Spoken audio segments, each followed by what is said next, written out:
Kabuhayan ni Rizal Program, inilunsad na. Bago tayo magpatuloy, huwag kalimutan mag-follow, mag-like, at i-share iyong aming Facebook page. At huwag din kalimutan mag-subscribe sa aming YouTube channel, ang Serbisyo Balita Live Online. Maraming salamat po. Marami ng mga proyekto at programa ang nailunsad na ng pamahalaang lungsod ng Calamba simula ng minilbihan bilang ama ng lungsod si Mayor Ros Rizal kasama ng kanyang katuwang sa pagsiserbisyo na si Vice Mayor Attorney Toti Lazaro at ng bumubuo ng sangguniang panlungsod. At lahat ng ito ay kabahagi ng ramdam na reforma ng kasalukuyang administrasyon ng lungsod. Isa sa mga bagong programa ng pamahalaang lungsod na isinulong at ipinagtibay sa sanggunian ay ang Kabuhayan ni Rizal Program, na kung saan naglalayon itong makatulong sa mga may maliliit na negosyo tulad ng pagtitinda, food processing, handicraft, at iba pang pinagkakabuhayan ng mga Kalambeño. Inaasahan na sa pamamagitan ng nasabing programa, makakatulong ito sa mga maliliit na negosyante ng lungsod upang makadagdag sa maipupuhunan ng bawat isa para sa kanilang mga negosyo. Ayon kay Vice Mayor Lazaro na isa sa mga dumalo sa nasabing paglulunsad, imbes na magbigay ang pamahalaang lungsod ng panandaliang tulong sa mamamayan, mas ninais nilang makatulong sa bawat isa na matutong maghanap buhay upang sa ganoon, ay mas matagal na pakikinabangan ang tulong mula sa gobyerno.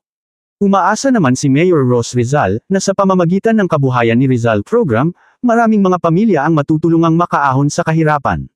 Idinagdag pa ng alkalde na nais niyang makita na mas mapalawig ng bawat mamamayan ang kani-kanilang mga kabuhayan at mas makatulong din sila sa kapwa Kalambeño nila. Nagpahayag naman ng pasasalamat at kagalakan si Vendors Party List Representative Malulip Ana sa naging programa ng pamahalaang lungsod na Kabuhayan ni Rizal. Number 1 po, grabe. Thank you. Nakapasalamat po kami kay Mayor Ros Rizal and sa lahat po ng council po. Grabe, ang galing-galing po ng kanilang programa, lalo na po sa pagbibigay ng buhunan po sa lahat ng malilita maganda sa ating buhayan.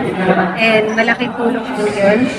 Kaya saludo kami kay Mayor Ros and sa council and sa po kami na nandito po. Aniya, malaking tulong ito para sa mga kagaya niyang mga may hanap buhay sa pagtitinda. Idinagdag pa ni Lip Ana, na panahon na upang magkaroon ng boses sa pamahalaan ng mga maninda, at magkaroon ng mga ito ng pakinabang mula sa gobyerno. Hello po, magandang araw po, Congresswoman. Ano po ang kahalagahan ng inyong sektor sa mga maninda po? Magandang salamat. Una, ano po natin, ang sektor po natin, ang maninda, Vendors Party List po. Ang sektor po natin ay makataon po sa maninindang Pilipino. So, maninindang Pilipino, kung titignan po natin, ang sektor na po pinakamalaki sektor sa bansa, lalo na sa ekonomiya natin. Ang namin po, ang aming unang advokasya po talaga ng vendors ay una po, maproteksyonan po talaga ang mga maninindang Pilipino. Kasi kung titignan po natin ngayon, medyo konti pa po nilalabas nating batas patungkol po sa mga maninindang Pilipino.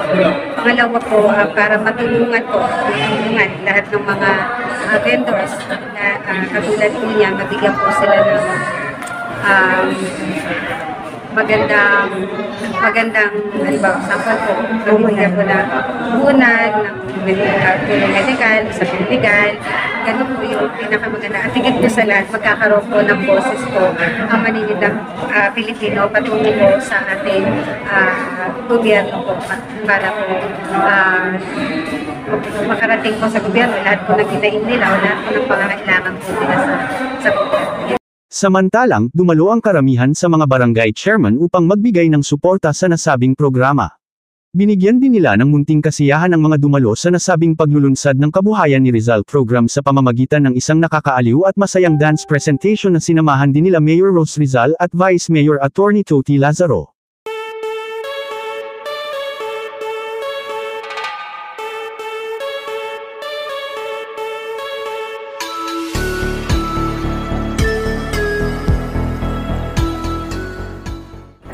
Happy birthday, Ma'am La Arnie.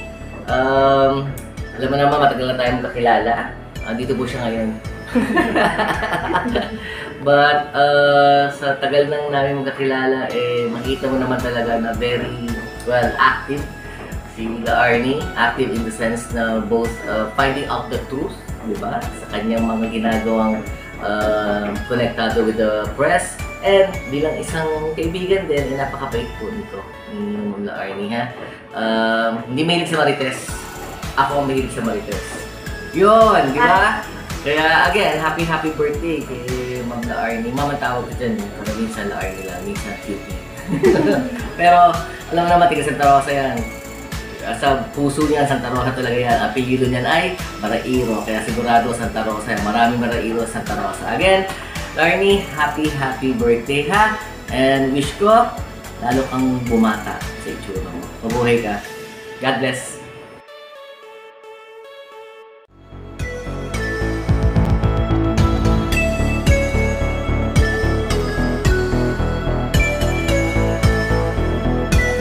Ito si Ian Almario, ang AI reporter ng Serbisyo Balita, nag-uulat mula dito sa silid balitaan ng DZSB, ang himpilan ng katotohanan at paglilingkod.